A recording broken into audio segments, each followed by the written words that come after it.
And welcome to the Confound Millennial, starring Steven Stirvin Michaels and Dirk the Mothman, and featuring Brian of I Fight Dragons. She lies awake, thinking there's been some mistake, crying her eyes out, begging for help. She's shouting, I want a new brain, I want a new heart. I'm sick of feeling, failing and falling apart. I want the courage to make a new start. Time after time I flip from fine to failing and falling apart.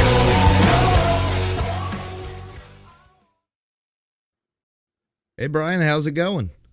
Hello, going well. I'm glad you played that archival footage. Yeah, It was really, really tough to capture, but ultimately rewarding.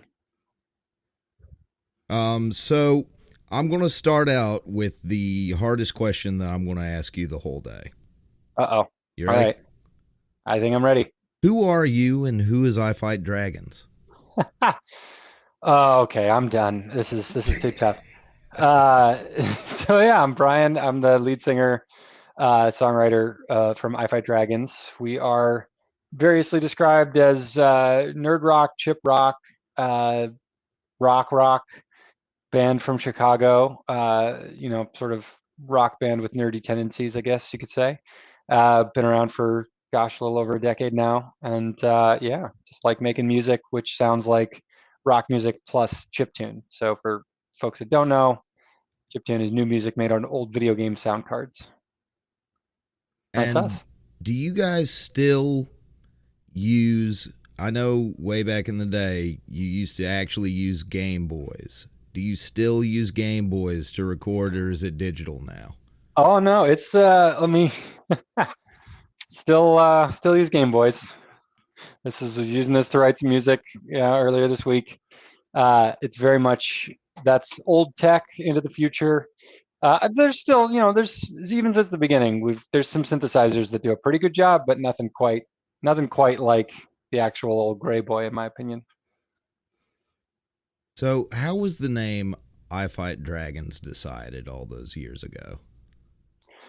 It's funny. It's a bit of an anticlimactic origin story. I was playing a gig. I was doing some singer-songwriter stuff, and just before a gig downstate Illinois, sitting around and just kind of doodling, and I had an idea for a T-shirt, and I just wrote bubble letters, "I fight dragons," and a little guy with a sword and a shield, and I got very enamored with my T-shirt idea, and to the point where the whole like drive back up to Chicago, I was like, no, this is more than a t-shirt. Like I feel like this is a band I want to be in, and like so it kind of took shape around around that idea and around the name. And I called up friends of mine from the Chicago music scene and folks I played with, and started pitching this idea for a band. And to their credit, most of them said yes. Okay, I have a follow-up question. So, All how right. many dragons have you fought? For legal reasons, I can't actually disclose the full number, but let's just say it's more than a baker's dozen. That's impressive. Thank Very you. impressive. Thank you. Again, it's not about defeating. It's really about the fighting. Right. So, how did you first come across? Because when I first came across chiptunes, it was through you. It was through your nice. music. So, how did you first come across it? It was actually so we kind of stumbled into it backwards. This was actually before I think the name thing happened. I was working with Bill Procopo, who's another band member, and he and I were just sort of working on some demos, putting some music together, and I had a new song that I'd written, and I was like, hey, what would the intro to this song sound like if we did the chorus of the song, but as if it was coming out of Nintendo? And so we played some Mario 3. We listened for like what was going on there, and mocked it up just in built-in sort of Logic Pro and in a MacBook, and mocked it up, and just loved the way it sounded. Thought we were totally creating something original.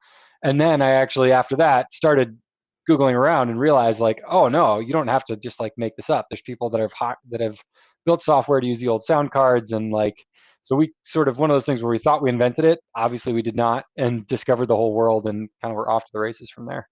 Well, can I ask a technical question? And I'm not sure because I think it's a little difficult to understand exactly how it works with like you taking a Game Boy, you taking a the sound card in an NES and making the sound. So like with the Game Boy that you had, it has a cart in the back. So is it that you're creating the sound in a program and then it's running through the sound card on the Game Boy? Or are you actually using the Game Boy controls to like like a keyboard to make sounds?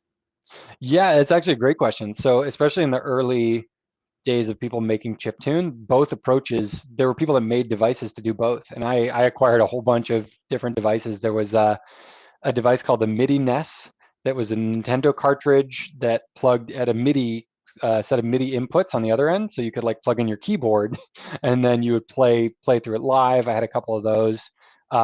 There's a guy that made a cartridge actually for the Game Boy Advance that turned it into like a synthesizer where different buttons made different sounds. I had one or two of those. But the stuff I kept coming back to was more like, just like you said, so it's called software called Little Sound DJ. And yeah, you actually, it's more like a synthesizer program where, let's see if I can turn this on. I don't know if you probably won't be able to hear it, but so like when I'm writing music, there's a card in here.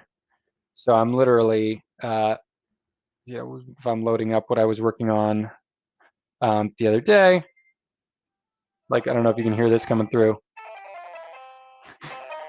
So when that's coming through, it's literally just like the beginnings of an idea, and it's got like different sort of, it's mapped out like a step time sequencer. So if I like go into it, it's literally got like note names, Okay. and it's going through, and you can like stop it and it plays through, mess with the instrument.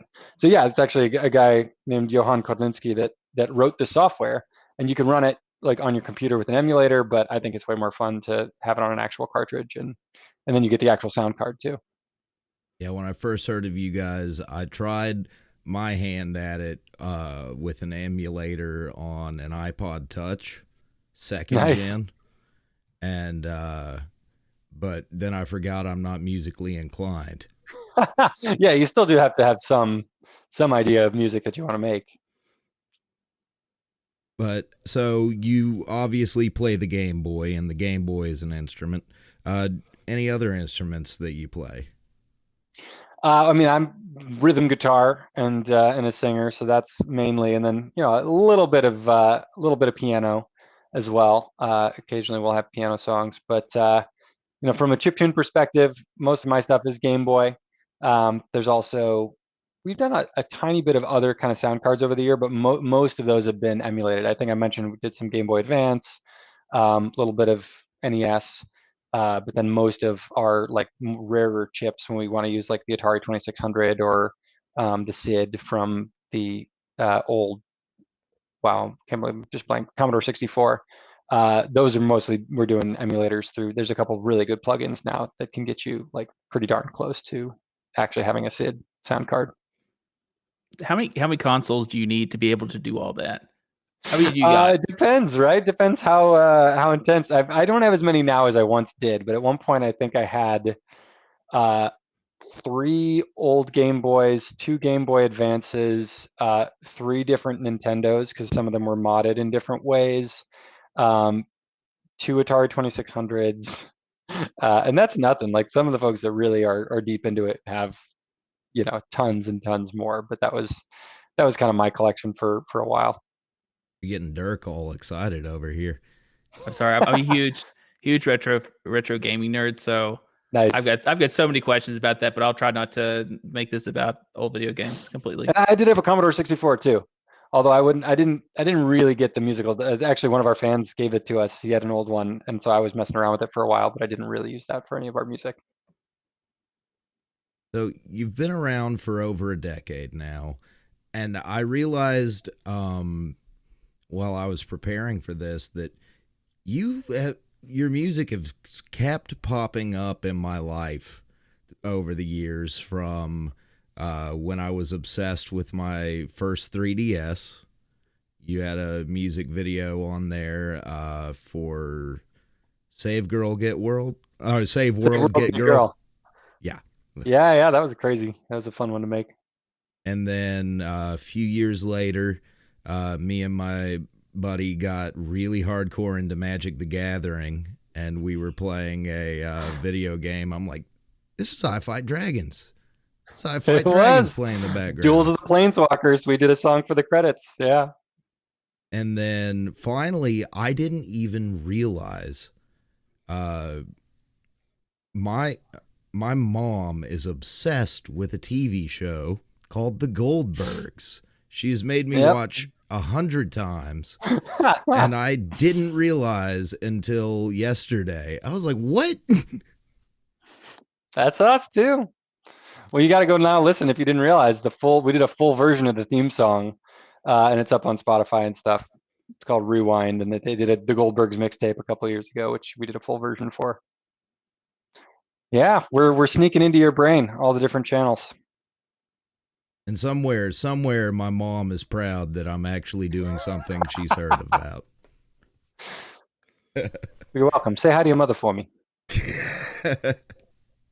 But let's go back to that 3DS music video. What was that like? Oh, that was incredible. Like when I think about top kind of experiences I've had in the music industry, it was the silliest thing because it was this promotion with Nintendo, where it was the 3DS and they were trying to pump up Nintendo Video at the time. And so they worked with, actually, it was one of the advantages of being on a label. They worked with Atlantic, our label, and they wanted to get a bunch of different artists to do music videos. And most of the artists that they got were like, Death Cab for Cutie, Bruno Mars, like big artists, but, through various machinations or whatnot, it was like, well, we also do have this artist that like, they're not really a big deal, but they seem like a perfect fit for this. And so we kind of snuck our way into this thing and got like a huge budget because it was like a very quick turnaround. They were like, we need these videos in like a few weeks.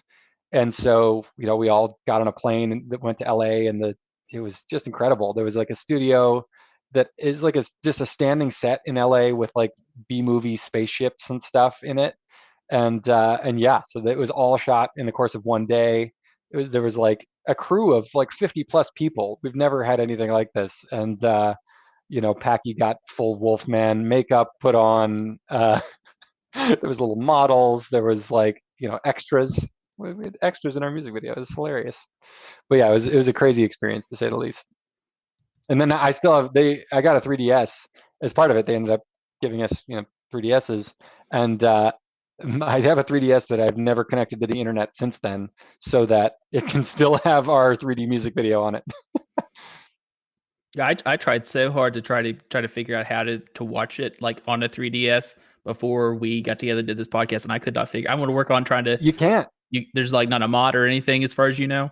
Not that I know of. I mean, maybe it's not impossible, but like my understanding was that because Nintendo Video is like defunct at this point, there's not like a way to load it that I know of.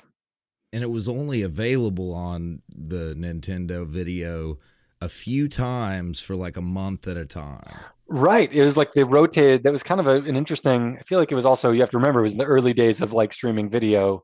It wasn't, I don't think everybody had like had it figured out yet. So they were like, I don't know, maybe Nintendo is a video delivery platform, but how are we going to do it? It was they were like, we're just going to rotate stuff out. It was still when Netflix was fresh. They had just gotten out of primarily doing DVDs at the time. Exactly. But so going on to Duels of the Planeswalkers, is that a song you already had, or did you somehow get contacted? We've had a few of those serendipitous kind of moments.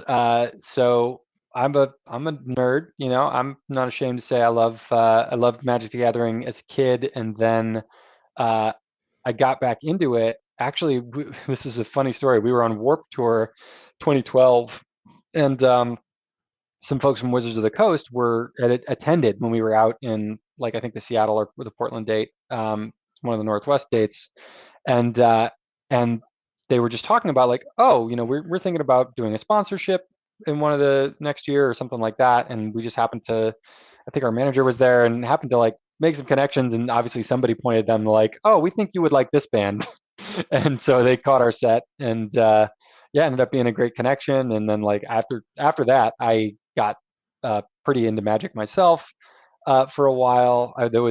We ended up doing. Well, I'm getting ahead of myself, but so then through that, they liked our music.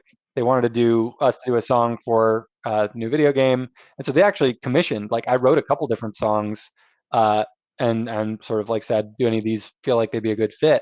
And yeah, Hero, the one that they used, they were like, this is obviously the one. And so we went and used that commission and recorded it with a bunch of other songs that longer story, but ended up forming an EP that it sort of got shelved for a while. But one of the other songs I wrote was actually a song called Bernadette that pretty much has only been on our B-sides collections, but it was funny because it was about Chandra the Pyromancer, um, and sort of oblique reference. Anyway, the end part of it, which I think is funny, is we went on Warped Tour again in 2014, and by that time, like a bunch more nerdy folks on Warped Tour were also playing Magic. So like Ryan, lead singer from Yellow Card, and like a few of others, we would just like get out around after our sets. We would all like he had tables set up behind his bus, and we would all just go like crack some packs and draft and play Magic. That was a blast. Do you play? Do you still play? I've fallen out of it a bit in the last couple of years. I was a big limited player for a while. Big. I just would spend way too much money on Magic the Gathering Online. And then when Arena came out, I got back into it a little bit. Spent way too much money on that for a little bit, but I've got a few little kids at home too, and that curtailed my Friday night Magic excursions over the past few years.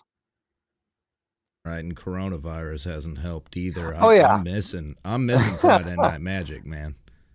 dude, I loved it. I actually, it's funny. I loved it. I was very into it for a few years, so much so that I helped start a company called Pirate Lab that made Magic the Gathering carrying cases. Where's my Pirate Lab deck box? I got one I somewhere. that. Nice. But I actually got it for Christmas. It's my favorite deck box I got. That's kind of fun. That's awesome. Yeah, it was my idea to start that company. It's funny, I don't work there anymore. It was just like a place that I worked. And I think at one point because for a while after we wrote the song, they would send me a free box of every set that came out. And so I was just like into it. And they like came with posters and stuff. And so I jokingly like brought a poster into work and just like hung it up. And I was like, this is actually a pretty big arena. And my boss was like, what are you talking about? And I went into Magic. I got a bunch of people where I worked into Magic. And then long story short, I convinced him we should start a company to make Magic the Gathering carrying accessories. And yeah, years later, it's still going pretty strong. You can't really see it well because of the glare, but I've got a collage of Magic the Gathering stuff behind me. Nice. That's awesome. But moving on, because we could talk Magic all day long. Oh yeah. Right. Let me. Sorry, I was going to circle back and ask you a question that I think that we kind of missed. Which you talked about retro games. Obviously, that's an influence, the sound chip tunes and stuff like that to your band, to your sound. But like, what other like influences as far as like music and stuff do you guys have? Sure. It's interesting for us as a band. We're like super eclectic. For me, I'm very into like I think it's pretty transparent, but into like Weezer, sort of what I think of as like the power pop side of punk music. Fountains of Wayne is actually my favorite band. They're like power pop, incredible songcraft stuff. But it's interesting because for the band, it's like super various influences. Hari, the bass player, is like a metalhead. He used to be in a couple different metal bands. Chad, the drummer, is like into like indie stuff, but also like just a variety of old like dad rock, Jackson Browne, Wilco, and then Packy, lead guitarist, is like probably the most widely versed musical person I've ever known. So yeah, just kind of all over the map. And then Bill is into everything. He's actually into like even weirder stuff than I am, but like barbershop, classical pop, like electronic music. He's all over the map, and his influences too. So that's part of why you bring it all together. You get a really weird set of influences coming together. So you're the lyricist, correct? Yeah. Primary songwriter. What inspires the lyrics? Because we're a weird show. I listen to some weird music. You're the first person that I don't think will say crippling depression. So crippling depression. Um, no, no, it's funny you say that because like I feel like that is a very much a trend or even like a common thread. Like that's why I started writing music is like to deal with my own anxieties and fears and depression and emotions, all that stuff. And like it's interesting because I'd say especially earlier songs, like a lot of what I wrote in my 20s and early 20s especially, hell, all through my 20s is like very much motivated in a lot of that like anxiety, finding your place in the world, like measuring up. Uh, a lot of those are sort of the things that were on my mind and that I wrote a lot about. And it's interesting as I've gotten older and we've been around longer. Like it's funny, like I mentioned, I have kids now, and like I find myself writing about just topics that are more the things in my life. And so it's funny, like there's a couple of songs on our latest record that are, about my daughter or about kind of growing up and feeling like you're in this middle zone where you're not young anymore, but you don't feel old yet. And I don't know, interesting sort of things about life. I feel like if we've done it right, then like hopefully there's some set of fans that liked us when we were young, and they're gonna like us as they grow up because we're also growing up. But who knows? But But yes, crippling depression. that's funny though. I mean, it's not funny, obviously, but it's weird that a lot of the bands I have on that's part of their inspiration. It's metal, it's sad, it's angry, and your music is not that. Your music is something that you get down and dance to. It's bright. It's interesting because like I remember having this conversation when we first like signed our label deal, and it was like I never quite put it together that like our music is very like sunny in a lot of ways, but a lot of the lyrics are darker or just, cynical or sort Ba of boom. interesting in different ways. And like I think even when they signed us, they didn't quite realize that. They were like, but it sounds so happy. And then I would like turn in songs and they're like, why is this? What are you writing about all this anger stuff?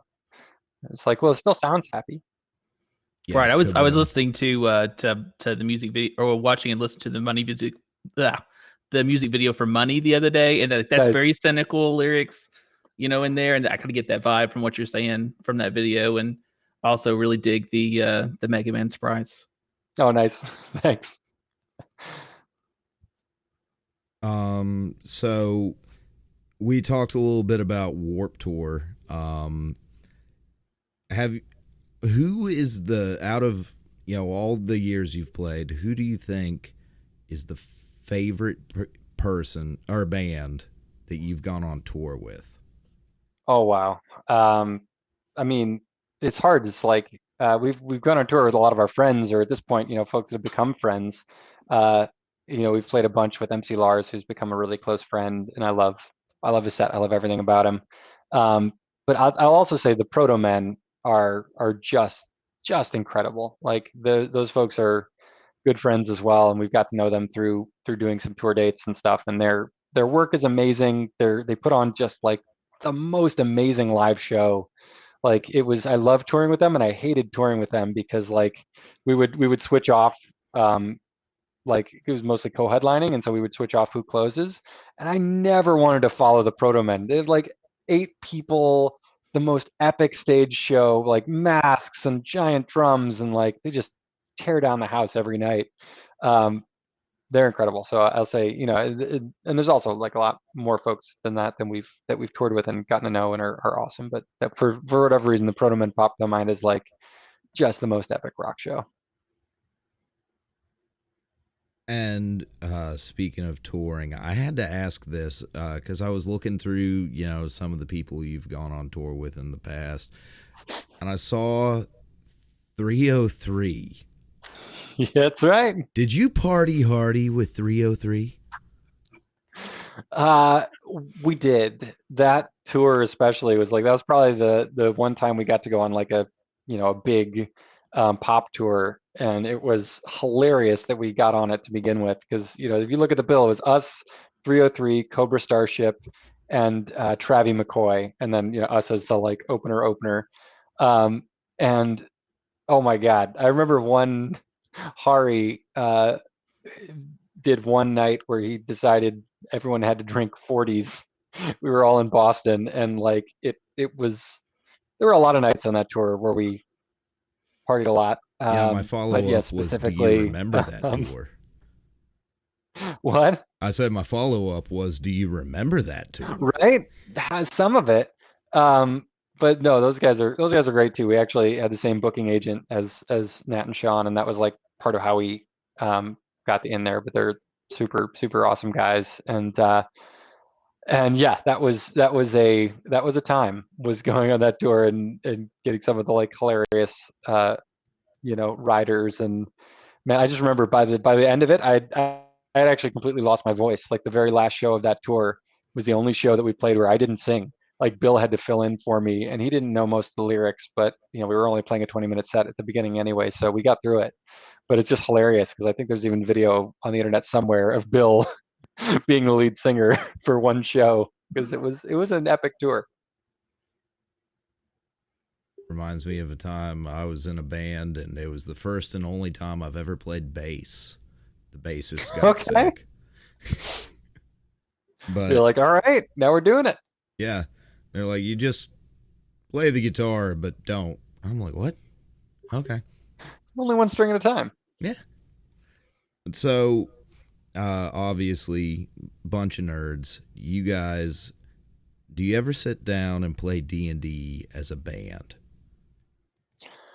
We never have. It's funny. I've struggled to get like a good D&D group going, because when I was a kid and I would play, I always had to be the DM, and like I like that. I like to be the DM, but like I have friends that have like tried to invite me in, and for whatever reason the schedule hasn't worked out, and like I have not really been in a great D&D group as an adult. I feel like it's a missed opportunity. So sad. I know. I'm sad for me. I feel like that's a common problem that I see a lot, where you've got all these groups of adults online asking people to be in groups with them, but nobody ever gets a group together. So I think it's pretty common. It's like it's a schedule thing too, and I don't know. It's an aspiration. Especially, it's funny now. Once you have like little kids, you're like, and I don't have time to do anything regularly. Yeah. But like at some point. Yeah, I've got a 2-year-old. I don't have time to do nothing. Yep, I mean, exactly. I had to run him out so we could do this. So to go back to, because he's talking about D&D, but like retro games, I want to go back to that because I love retro games. What retro games do you love? Oh man, for me, my favorite era of games, and maybe it just has to do some with like how it hits you when you're growing up, but Super Nintendo RPGs were my jam. So like, and even like musically, when I think about the chiptune styles that I tend to gravitate towards, there's like Final Fantasy 4 and 6, or 2 and 3 as they initially came out, Chrono Trigger, all kinds of like the Super Nintendo, I think, was a great era for role-playing games too, because the technology was still like limited enough that you had to have a really good story, but you could do a lot more compared to like original Nintendo and Final Fantasy 1 and some of those interesting but more limited games. Earthbound is another Super Nintendo one that was just absolute favorite of mine. Those are the ones that I still find myself going back every few years and playing in some way, just for like soothing retreat. Right, and in the music, you said that you guys use a lot of the NES. Now, do you guys use the Super NES chipset, or is that too?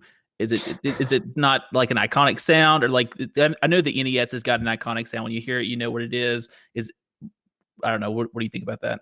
Yeah, it's funny. You're absolutely right. Once you get to Super Nintendo, you actually have a limited like synthesizer, so it's not as distinctive a sound anymore. It still sounds like chiptuning, but you're right that like when people say chiptune, usually it doesn't quite go all the way to the Super Nintendo. Like it stops a bit short of that because there's just not as many limitations, and limitations are kind of part of the fun when you're making chiptune. What about Sega Genesis? Genesis is an interesting one. That's like as a sound card, I've done the least with it. I've played around with it a little bit in some of the plugins we have. Like there's a plugin called Plogue Chip Sounds that's my favorite, and they've got like every chip you can imagine. And it's interesting. It doesn't have, maybe just because I never had a Genesis, I had like a Super Nintendo instead. But it's like one of those that doesn't have as much. There's an interesting saw wave that comes out of the Sega Genesis that I've used a couple times that I feel like is distinctive and kind of cuts in a way that you would totally recognize from like a Sonic type soundtrack. But I don't know. I've rarely used it for some reason. I always gravitate back towards Nintendo chips. Right, right. Well, and when you hear people talk about the differences in the system and the sound, I think there's a lot of people on the Genesis side that love kind of like crunchy sound that the Genesis. I had a Genesis, so I'm a huge Nice. Genesis defender. But yeah, There's an awesome system. yeah. I'm sadly a little bit younger than you guys, so I don't have a dog in this fight. PS2 was my jam. That's Nice. You're a Sonic fan. Come out and defend the Genesis. I never had one. I had a Super Nintendo. That's the best I can get here. Fine. But PS1 had some moments too. I mean, at that point, we're really, really far out of what you think of as chiptune, but like Final Fantasy VII, I love that soundtrack. Yeah. But so going back to the music, and I'll let Dirk, whenever you want to nerd out, just hit me in the head, whatever. I'll let you. But I wanted to ask another toughie. Out of all of the songs to play that are I Fight Dragon songs, what is your favorite? Well, to play live, Yeah, like that gets the crowd going, gets you going, that's just like a fun time. yeah. It's probably we've played it in just about every set since we released it. So this may be an obvious choice, but the song Crazies is just one that is so fun. It's like right in a tempo where you can like jump. The crowd sings along. There's like the good moments when you're playing live. Like my favorite moments are the like classic things where you can like stop singing and hold the mic out to the audience and they'll sing it. And like Crazies is to me is that song where like there's just everyone's jumping and a lot of our songs are like fast, like a little too fast to jump to, but that one's just like it's very easy to jump. And so I feel like there's a reason we've played it in like every live set we've had since 2010 or 2011. Crazies is both my favorite song and music video that you guys have done. Nice. Thank you. Yeah, that was a lot of fun to shoot that music video. It was sort of the polar opposite experience of the 3DS video. But also, I'm a very huge Evil Dead fan, so of course I Nice. love that one. This guy gets it. Okay, so this is an adjacent question, but you brought up the music video. Why do you guys love the power pad? Why does it keep showing up? What's up with that? Well, so it's funny, especially in the early days, we were trying to think of different ways to like make chiptune live and to play chiptune live. And it's super backwards when you think about it because like no matter what you do, you had to record it ahead of time, but we would then like break up our recordings into little samples and trigger them live on controllers. And the power pad was just, to me, even though it was a huge pain in the butt and always broke, but it was like the perfect representation of that because it had 16 buttons. So like when we would do, especially live shows in the early days, Bill or different folks you could program different sounds into the buttons. And like it always actually kind of screwed up because it was really hard to see when you're like, you don't think about it, but like when it's live, you're up on a stage and so like you can't even see what's going on. So it was probably way more work than it was worth, but it was really fun to program. And we would even have like a different part in the set where everybody came around the power pad and would like jump on different buttons at different times. It was like the quintessential controller that we could program music into, if that makes sense. Well, and I was going to say, there's a live version of I think the Geeks Will Inherit the Earth, where I swear it looks like you guys are triggering the sounds with an NES Advantage. Is that right? Yeah. We did. I think there was only like one show where we used the Advantage, like the joysticks. You mean? Yeah. Yeah. Those were a huge pain in the butt. I think it was one or two because over time I collected all those different controllers and like some of them were easy to just connect in. Some of them I had to like do some light soldering and get like specialized connector stuff. The Power Glove was probably the biggest pain in the butt in that regard. But yeah, we were just experimenting with all of them and try to get them hooked up and see what we could use to trigger sounds. If we could get a button to hook up, we could make it trigger a sound. It's all very impressive. Why, thank Sorry, you. but it is. Not a lot of I lightly play guitar, and there's just not that much thought into it. You plug it in and you strum. Oh man, well, there's a lot of thought into it, and also it was super fragile. Like it would always break. We had actually, so like one of in the early days, one of our uh, songs that ended up getting requested a lot was we would do a live Legend of Zelda theme, like three-part harmony. But the whole reason we started doing it to begin with was it was our song that we would do when the controllers broke and Bill had to restart his whole rig. So usually we would sing it sometime in the middle of a show because in any given show, at least once, the controllers would break. He had to restart his whole rig, and to cover it, we would cover the Zelda theme a cappella. It was You very uh fragile. you I mean, I was going to ask a question, but it's a stupid question.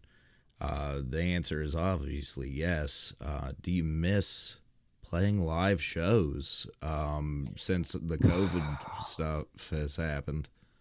Yes, we don't play a ton these days. Like we're not sort of full-time band, but like I would say we try and do a tour every like couple years, just having fun, hopping in a van, playing a week of shows. And we were going to do that last fall. We actually, and maybe this is our fault, but we had string of dates last November that were booked, and we were going to try and do a live album. Like, oh, this will be fun. We have a Patreon that is ongoing where it helps fund us making new music, and so our thought was we'll do a live album adventure, and so like we'll help people be a part of putting together the set. People can vote on stuff. We'll give them like the inside view, and then we'll do a little bit of touring, and then do a big holiday show and record a live album. So none of that happened, obviously. And yeah, we were super bummed about it. And so we've pushed it all back to this fall, to kind of scrap the live album plan for now. But hopefully we'll be able to do some of the dates this fall. Well, and you just talked about your Patreon, but I was going to talk about that too, and ask about that because I just signed up to be a patron yesterday. Nice, welcome. Yeah. So I think that's a cool idea. So it seems like you're kind of, I'm not saying you're not really crowdsourcing but you kind of are. You're getting feedback from your fans about this album that you're working on, and some of the tracks and stuff, and you brought in tracks that you've not I guess released, and you're getting ideas about that. I saw that you had in your Patreon a certain tier where people could actually sing in a choir on one of your songs. I don't know if you want to talk about that. Sure, yeah. So it's been a blast. Like we've done Patreon for a few years now, and we use it super weirdly, like in the way it's not intended to be used, but it's been working for us.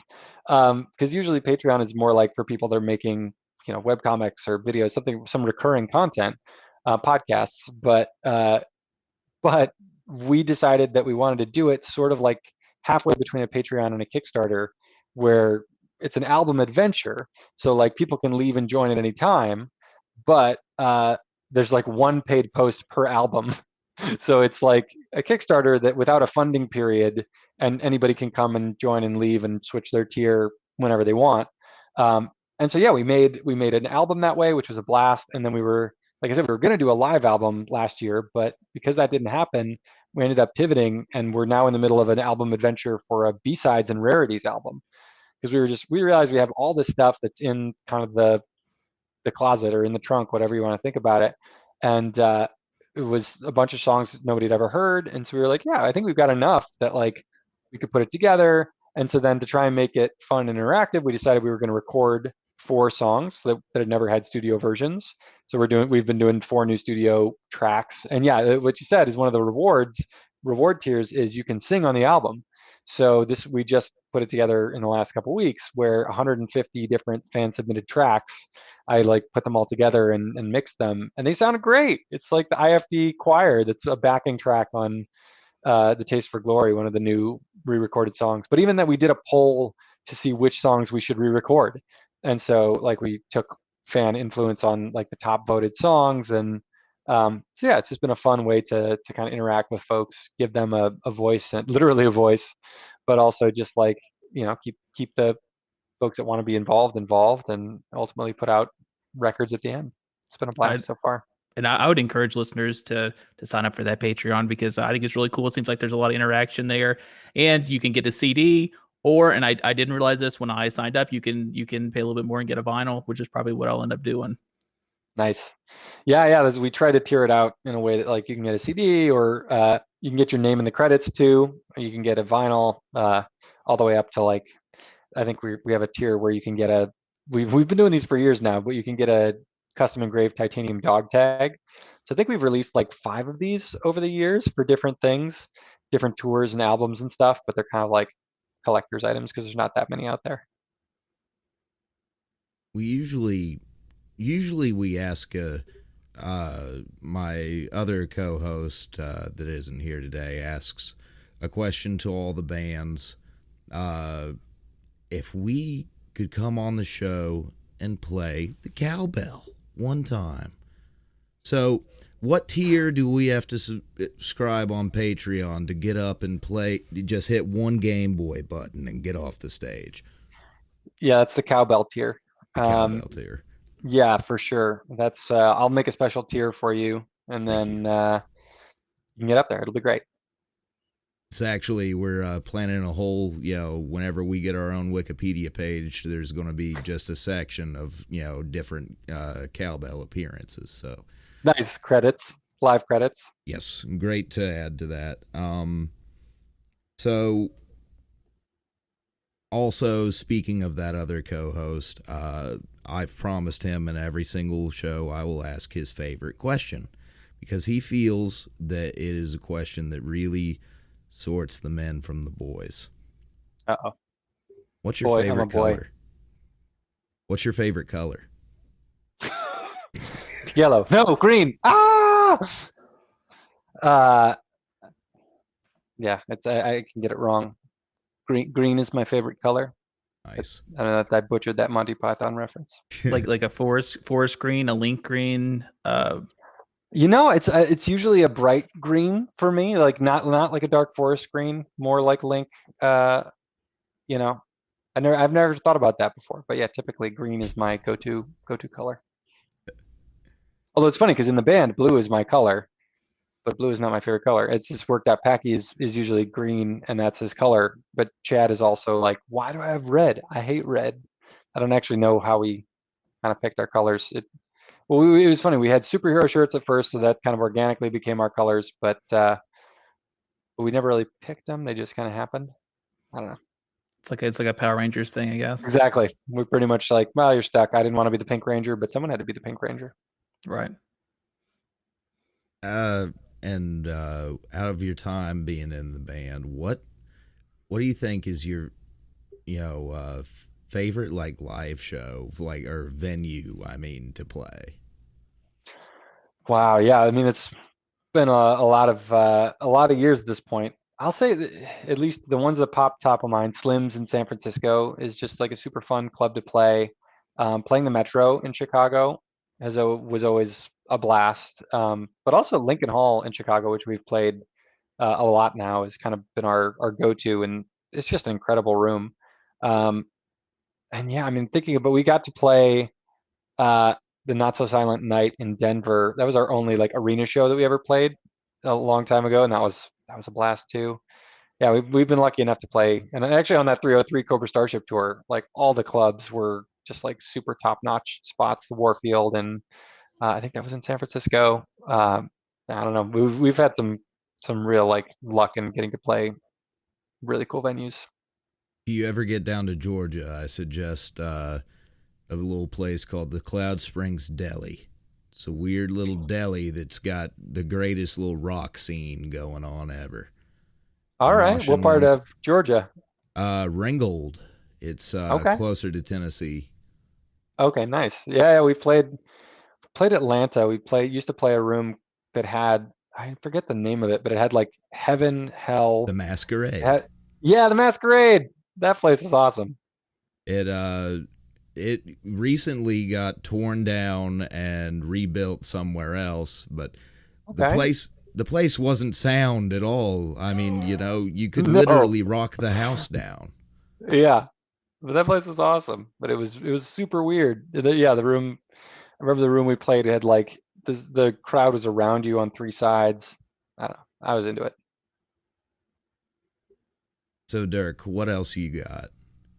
Oh, as far as retro, okay, man, Nerd retro out, questions. man. This is your time. All right, it's my time. Okay, all right. Well, you know what I do want to ask about, because just as someone who's been into the retro game scene, I started playing on the original Game Boy, played some NES, kind of been playing games all my life. We've seen kind of we're kind of a little far in the stages of it now, but like a retro resurgence. And so I don't know, like, if is that helped the band? Has that informed the band? Like, we've got stuff like, like all these indie games coming out, and are all throwbacks. We've got Scott Pilgrim versus the World. There's all kinds of different stuff going on. I just didn't know, like, is that been a positive thing on your band, a positive thing on your music, and how people getting people, I guess, new people into your music.